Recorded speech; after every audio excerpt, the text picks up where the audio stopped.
Hello friends, this is Anuradha here. Hope आप लोग बहुत बेहतर होंगे। बात कर रहे थे हम लोग सीटेट की, जिसमें ईवीएस के लिए हम लोग एनसीईआरटी डिस्कस कर रहे थे। कुछ पॉइंट्स हम लोगों ने देख लिए थे और हमारा आज का पहला पॉइंट है डेजर्ट ओक। डेजर्ट ओक शायद बहुत सारे लोग बहुत पहली बार ही सुन रहे होंगे, क्योंकि ये इंडिया में तो पाया नहीं जाता है। डेजर्ट ओक ऑस्ट्रेलिया में पाया जाता है। ध्यान रखिएगा, ये पॉइंट पूछ सकता है कि डेजर्ट ओक कहाँ पाया जाता है। Desert oak is a tree that found in Australia. It grows almost as tall as your classroom wall. ये इतना लंबा होता है जितना आप अपने आसपास जहाँ भी कहीं भी रूम में बैठे होंगे उसकी दीवारें देख सकते हैं। बस इतना ही लंबा होता है, क्लासरूम दीवारों जितना लंबा। It has very few leaves. Guess how deep its root go down. Imagine the length of about 30 such trees laid down in a line end to end, one after another. कह रहा है कि इसकी जो मतलब डेजर्ट ओक है, इसमें बहुत कम ही पत्तियाँ होती हैं, क्योंकि नाम ही है इसका डेजर्ट ओक और डेजर्ट में पाया जाता है।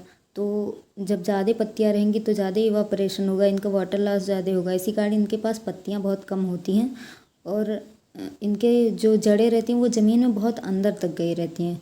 समझ लीजिए, जितना ज़मीन के ऊपर रहता है उतना ही ज़मीन के अंदर भी रहता है, ताकि ये मतलब पानी की तलाश में इतने लंबे जड़ें रखते हैं। और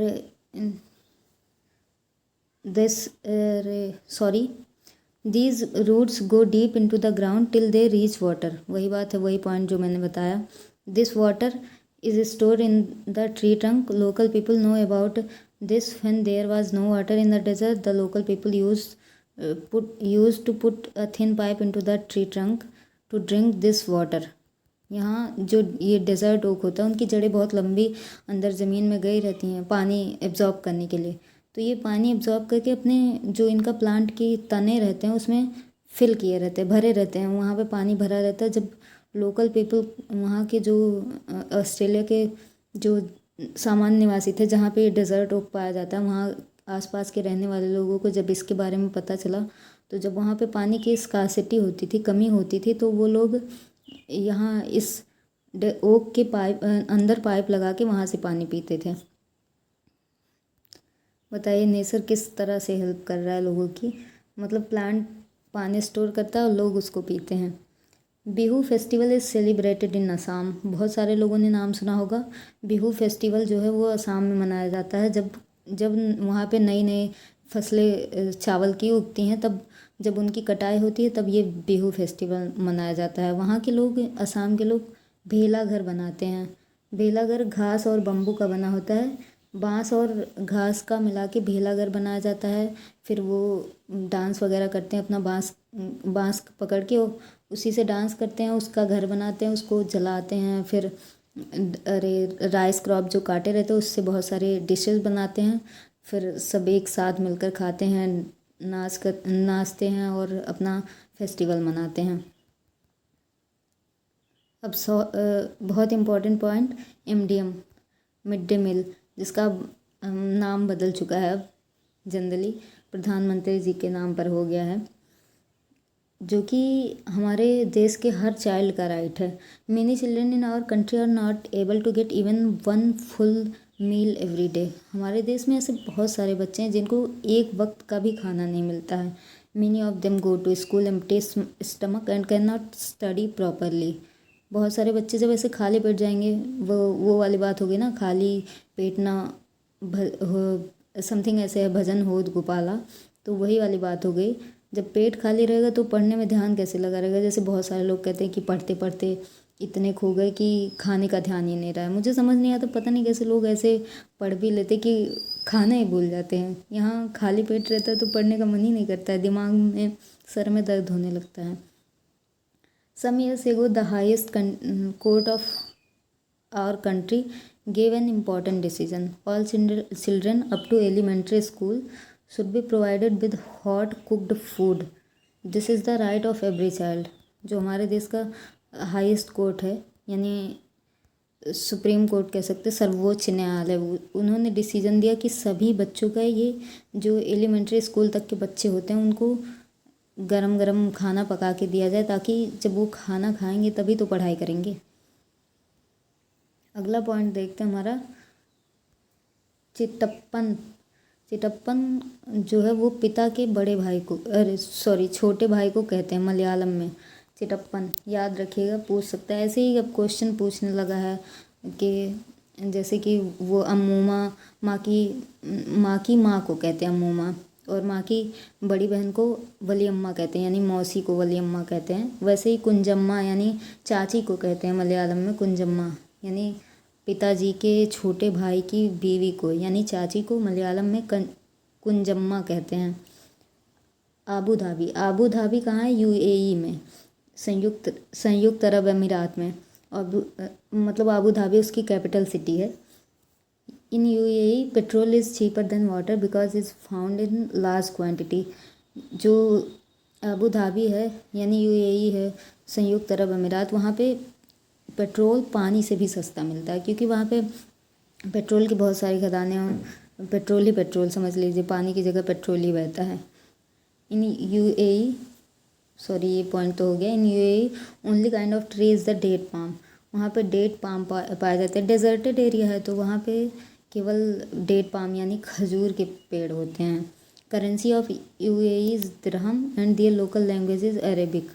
वहाँ की यूएई की करेंसी दिरहम है, ध्यान रखिएगा। और वहाँ की लोकल लैंग्वेज जो है वो अरेबिक है, अरबी भाषा बोलते हैं वहाँ के लोग।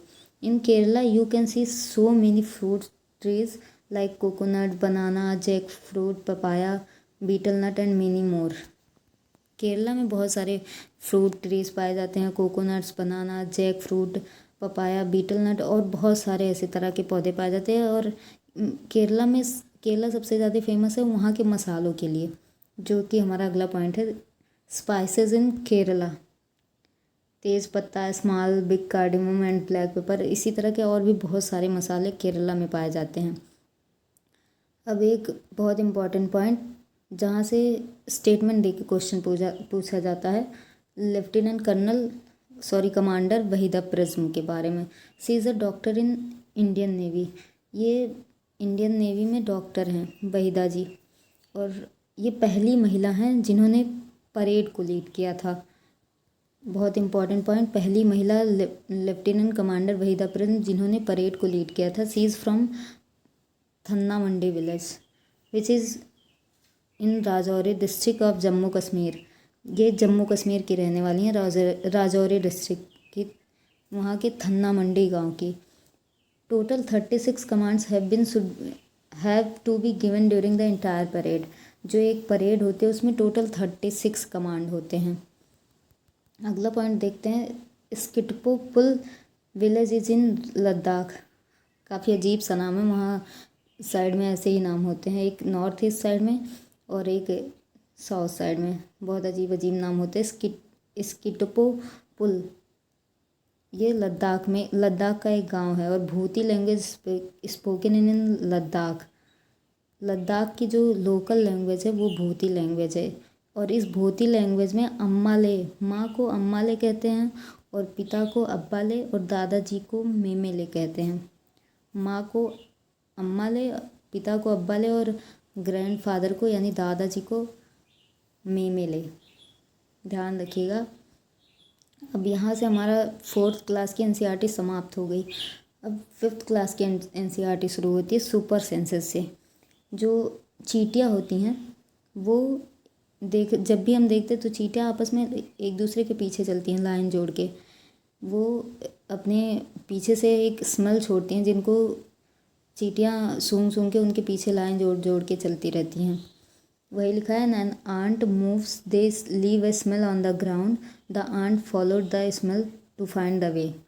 जो चींटियाँ होती हैं वो स्मेल छोड़ती रहती हैं, जिनको देखकर ही दूसरी चींटियाँ वहाँ पे उनके पीछे पीछे चलती रहती हैं। Some male insects can recognise their females by their smell. कुछ कीड़े मकोड़े ऐसे होते हैं कि वो अपनी जो फीमेल होती हैं, जैसे मेल इंसेक्ट हो गया, उनकी फीमेल इंसेक्ट जो होती हैं उनको पहचानने के लिए उनकी स्मेल का यूज़ करता है। जैसे कि silk worm can find its female worm from many kilometers away by her smell. जो सिल्क वॉर्म होता है वो बहुत दूर से कई किलोमीटर दूर से अपने फीमेल सिल्कवॉर्म को उसकी स्मेल से ही पहचान सकता है। Mosquitoes can find you by the smell of your body.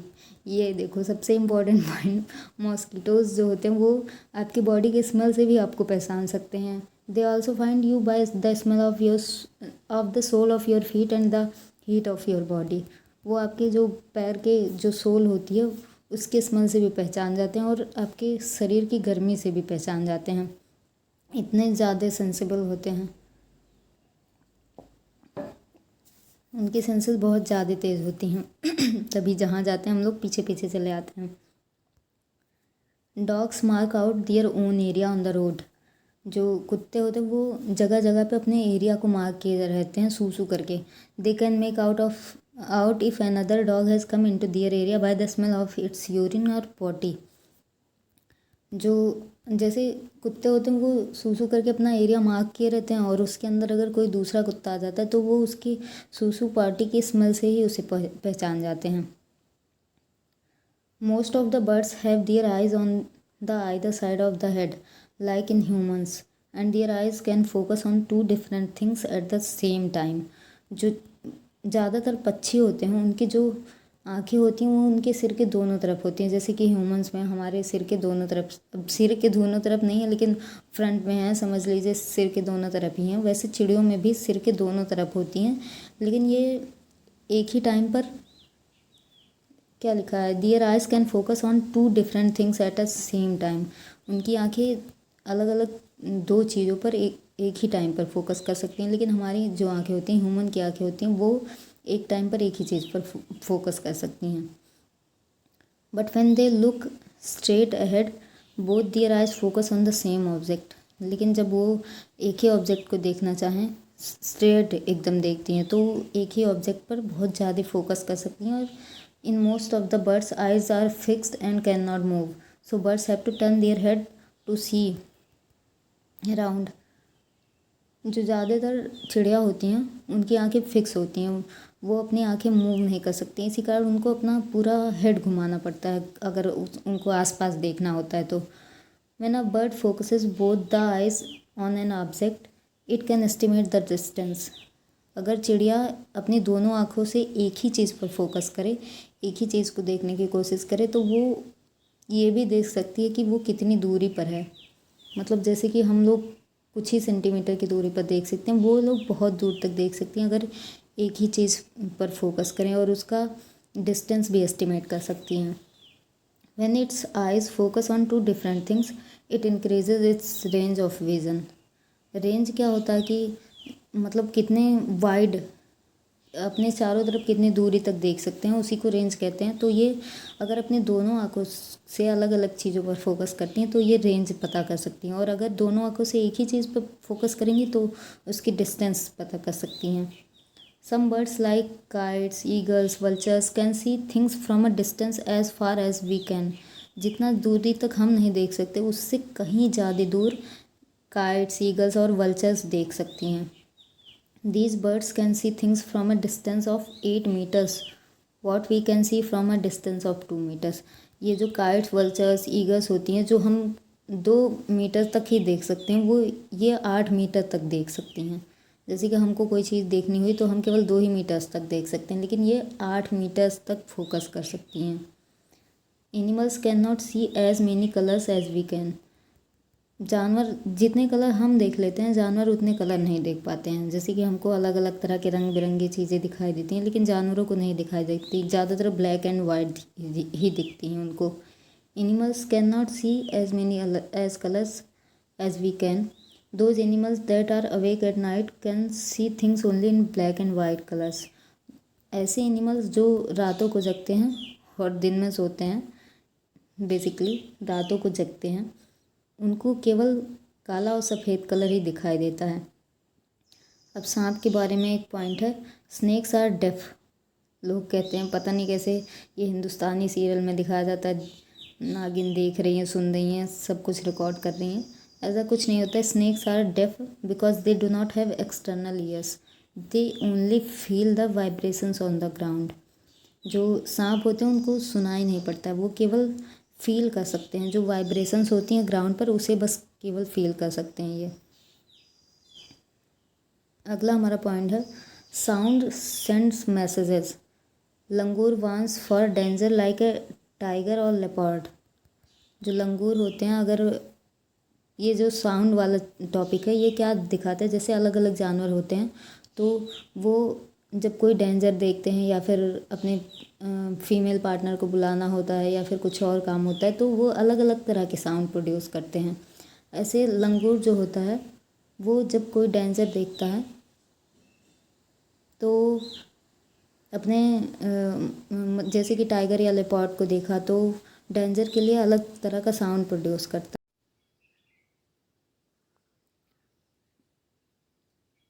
करता है। और जो बर्ड्स होती हैं, birds gives alarm calls to warn about the danger. Birds भी ऐसे मतलब चिल्लाने लगती हैं, चहचहाने लगती हैं जब कोई डेंजर देखती हैं तो अलार्म देने लगती हैं। Fishes give alarm call by electric signals. जो मछलियाँ होती हैं वो इलेक्ट्रिक सिग्नल्स के थ्रू जब कोई डेंजर देखती हैं तो अलार्म देती हैं। Some animals start behaving in a different way when an earthquake or storm is about to come. People who live in the forest and can observe such behavior of animals come to know of danger। जो कुछ जानवर ऐसे होते हैं ना जिनकी senses बड़ी तेज़ होती हैं और जब जैसे अर्थक्वेक वगैरह आने वाला रहता है तो उनको पहले ही पता चल जाता है। तो वो एक जगह थी जंगलों में, जब ऐसे हुआ तो वहाँ पे जो लोग रह रहे थे वो इन जानवरों के बिहेवियर से जान गए कि कुछ डेंजर आने वाला है, तो वो भी वहाँ से मूव कर गए और अपनी जान बचा ली। अगला पॉइंट हमारा इन दिसंबर 2004 में few tribes that live in the forest of Andaman island. यही पॉइंट था, अंडमान आइलैंड के कुछ लोग मतलब वहाँ पे रहते थे जंगलों में, तो उन्होंने जानवरों का एक अलग सा बिहेवियर नोटिस किया तो उन्हें लगा कि कुछ डेंजर आने वाला है। इसी कारण वो अलग जगह पर सेफ पार्ट पर मूव कर गए जिससे वो सुनामी आने वाली थी वहाँ पे। अर्थक्वेक नहीं कह सकते, सुनामी आने वाली थी तो जानवर अलग तरह का बिहेव करने लगे। तो वहाँ के लोगों ने गेस कर लिया कि कुछ डेंजर आने वाला है और वो सेफ जगह पर मूव कर गए जिसके कारण वो बच गए। अगला पॉइंट है dolphin. Dolphin also makes different sounds to give messages to each other. जो डॉल्फिन्स होती हैं वो भी अलग अलग तरह के साउंड प्रोड्यूस करती हैं मैसेज पास करने के लिए।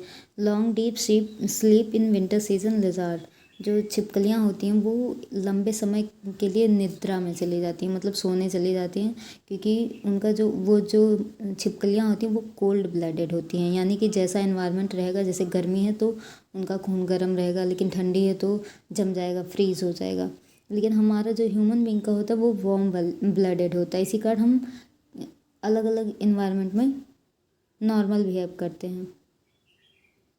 तो इसी कारण छिपकलियाँ जो हैं देखते हैं कि ठंडियों के सीज़न में गायब हो जाती हैं क्योंकि वो डीप स्लीप में चली जाती हैं। आगे हमारा पॉइंट है स्लॉथ बियर के बारे में। स्लॉथ जो है वो looks like a bear but it not. ये केवल भालू की तरह दिखता है स्लॉथ जो होता है, लेकिन ये असल में भालू होता नहीं है। It is a sloth. It spends almost 17 hours a day sleeping while hanging upside down on a tree branch। ये जो स्लॉथ होता है वो 24 घंटे में लगभग 17 घंटे सोता ही रहता है, वो भी पेड़ पर उल्टा लटक के। इमेजिन करिए जब हमें छोटे तो कोई एक थोड़ा सा भी उल्टा लटका देता तो सर घूमने लगता था, और ये 17 घंटे उल्टा लटक के सोते ही रहते हैं, और वो भी एकदम आराम से मज़े से पेड़ की टहनी पर। The sloth eat the leaves of the same tree on which it lives. ये जिस पेड़ पर लटक कर सोते हैं, जिस पर रहते हैं, उसी की पत्तियाँ खाते हैं। It hardly needs anything else. केवल वही पत्तियाँ इनको चाहिए, जिस पेड़ पर रहते हैं उन्हीं की पत्तियाँ खाते हैं, इसके अलावा हार्डली उनको कुछ चाहिए होता है, नहीं तो ज़्यादा ज़रूरत नहीं होती है। When it has eaten enough leaves from that tree, it moves to the nearby tree। जब वो इस पेड़ की पत्तियों को खा लेते हैं जिस पर वो रहते हैं, जब वो पत्तियाँ सारी ख़त्म हो जाती हैं तो वो दूसरे पेड़ पर मूव कर जाते हैं। Sloth live for about 40 years and in that time they move around only 8 trees। Once a week it comes down from the tree to relieve itself. ये जो स्लॉथ होते हैं इनके जो जीवन काल होता है वो लगभग 40 वर्ष का होता है और ये 40 वर्षों में इन 40 वर्षों में लगभग 8 पेड़ों पर मूव करते हैं। मतलब 40 साल जिंदा रहे तो 8 अलग अलग पेड़ों पर जा के खाते हैं और वहाँ पे सोते रहते हैं, बस यही इनका काम है। और हफ्ते में लगभग एक बार नीचे आते हैं, जैसे पॉटी वगैरह करने या फिर अपने आप को रिलैक्स करने के लिए। अगला पॉइंट हमारा कुछ है टाइगर्स के बारे में, वो देख लेते हैं, इम्पॉर्टेंट है। A tiger can see 6 times better at night than most of us. जैसे हम रात में भले ही कितने हमारी आइज़ तो नॉर्मली रहती हैं दिन रात हमेशा, लेकिन जो टाइगर्स होते हैं वो दिन की अपेक्षा रात में 6 गुना ज़्यादा बेहतर देख सकते हैं। और जो टाइगर की विस्कर्स होती हैं यानी उनकी जो मूछें ऐसे निकली रहती हैं, वो tigers whiskers are very sensitive and can sense the movements of vibration in air. इनकी जो विस्कर्स होती है बहुत ज़्यादा सेंसिटिव होती हैं। इवन जो हवाओं का जो रुख होता है, हवाएं अगर धीरे धीरे भी चल रही हैं तो भी ये उनके मूवमेंट से ही पता चल जाता है, वाइब्रेशन से ही। They help the tiger move in the dark and find its prey. और ये जैसे कोई प्रे वगैरह कहीं दूर पे भी हल्का सा भी चल रहा है तो भी ये उन्हीं विस्कर्स से पता चल जाता है, तो इनको अपने प्रे को यानी अपने शिकार को पकड़ने में आसानी हो जाती है। अगला पॉइंट है, a tiger's sense of hearing is so sharp that it can make out of difference between the rustling of leaves and the sound of an animal moving on the grass. ये जो tigers होते हैं इनका sense of hearing इतनी ज़्यादा develop होती है कि ये जैसे कि कोई जानवर चल रहा है या फिर हवा चल रही है, ये इतना डिफरेंस कर सकते हैं।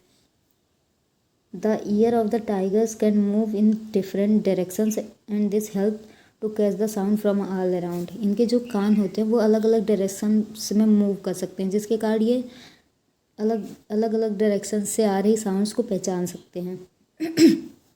Tigers make different sounds for different purposes, like when it is angry or to call out a tigress.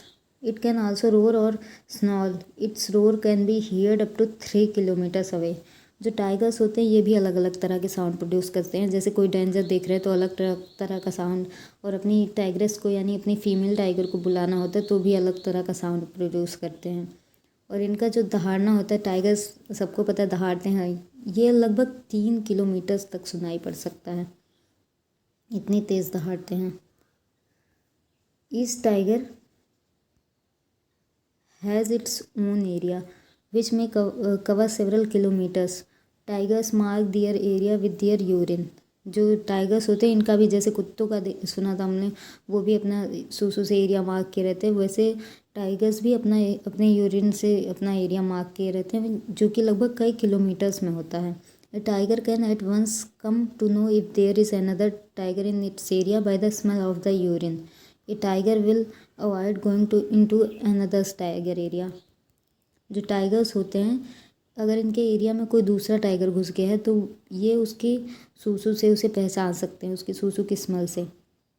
और टाइगर्स लगभग अवॉइड ही करते हैं दूसरे टाइगर के एरिया में जाने से, क्योंकि उनको अपनी जान माल की रक्षा भी तो करनी है। Sorry.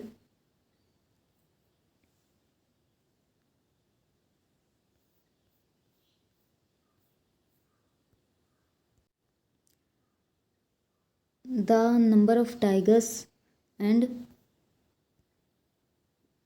many other animals in our country is reducing.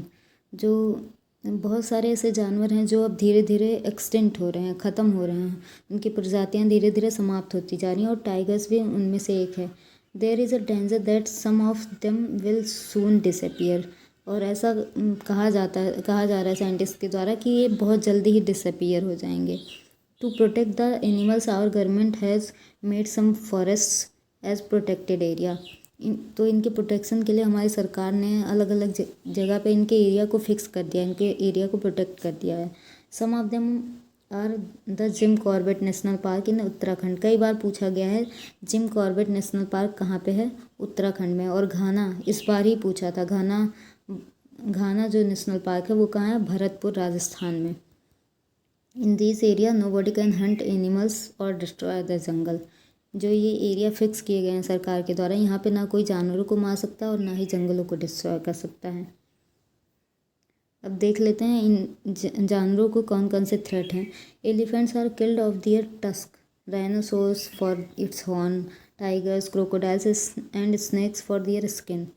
अलग अलग तरह के जानवरों को उनके बॉडी पार्ट्स के लिए मार दिया जाता है। जैसे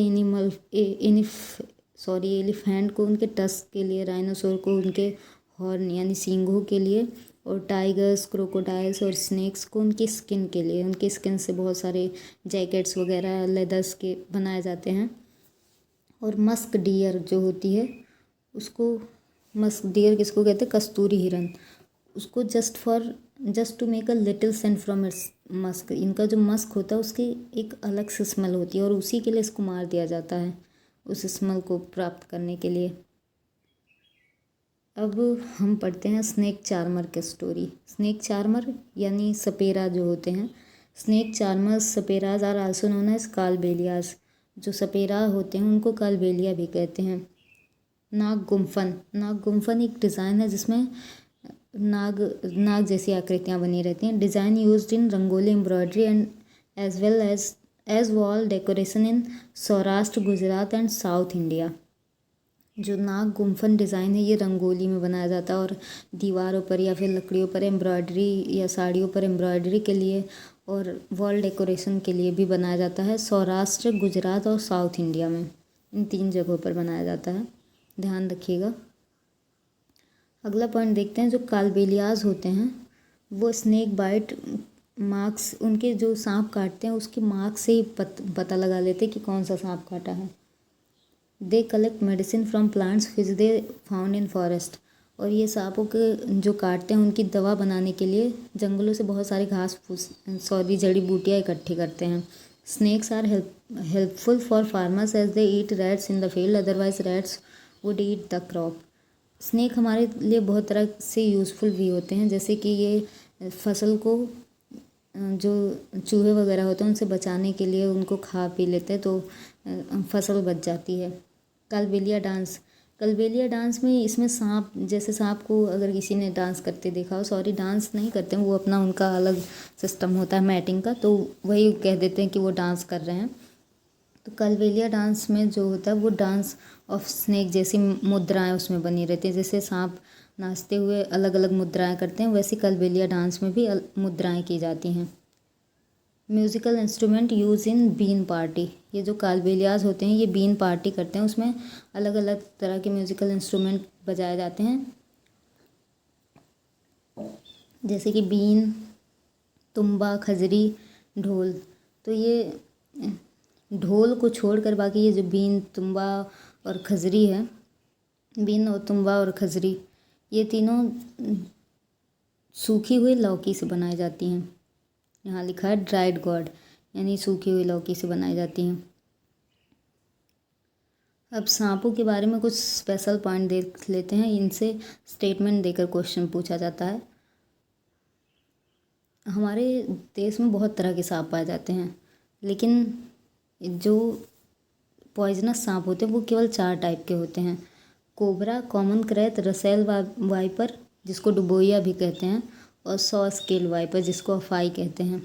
तो हमारे देश में केवल 4 तरह के जहरीले सांप पाए जाते हैं। Cobra, common krait, Russell viper यानी डुबोइया और 100 स्केल वाइपर यानी अफाई। A snake has 2 hollow teeth जिसको फैंग बोलते हैं, फन। स्नेक के पास केवल 2 टीथ होते हैं, वो भी हॉलो होते हैं, अंदर से खोखले होते हैं, जिनको फन कहते हैं। When it bites the poison enter the person's body through the fangs. जब ये किसी इंसान को काटते हैं तो इन्हीं फैंग्स के थ्रू, जो उनकी पॉइजनस ग्लैंड्स होती हैं, वहाँ से पॉइजन निकल के इन्हीं फैंग दांतों के थ्रू इंसान में प्रवेश करता है। There is a medicine for snake bites. The medicine is made from the snake poison and is available in all government hospitals. जो स्नेक अगर काट लेता है किसी को तो उसके लिए जो दवा बनाई जाती है वो स्नेक पॉइजन से ही बनाई जाती है, जो कि सभी गवर्नमेंट हॉस्पिटल में अवेलेबल रहती है। तो यहाँ तक हमने पढ़ लिया है। अब आगे क्लास में हम आगे देखेंगे टेस्टिंग टू डाइजेस्टिंग, इस टॉपिक से शुरू करेंगे। आज के लिए इतना ही, बाकी आपको पता ही है क्या करना है। अगर पसंद आए तो लाइक कीजिएगा, कमेंट कीजिएगा और अपने दोस्तों के साथ शेयर भी कीजिएगा और प्लीज़ प्लीज़ प्लीज़ चैनल को सब्सक्राइब कर लीजिएगा। Thank you so much.